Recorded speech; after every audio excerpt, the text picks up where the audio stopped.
The whole world has contributed its people, and its people have become Americans.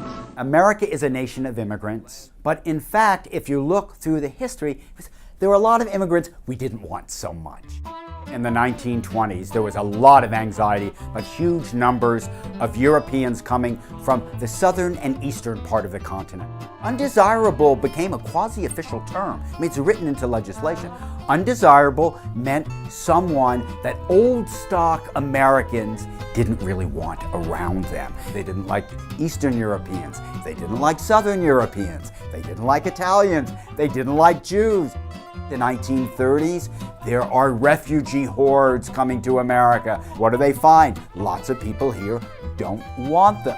In 1965, when Lyndon Johnson signed an immigration bill, it was the first one that ended national origin as a legitimate basis for excluding an immigrant. Hey, where are you going? No entiendo inglés. In 1986, President Ronald Reagan signed a bill that granted amnesty to 3 million immigrants, almost all of whom came from below the border, with the provision that borders would be tightened because the influx was getting greater. George W. Bush, another conservative Republican president, wanted to grant even more amnesty to a greater number of Latinos. Today, it is conservatives within the Republican Party who are halting that bill. And what we have is a party divided against itself over this great issue.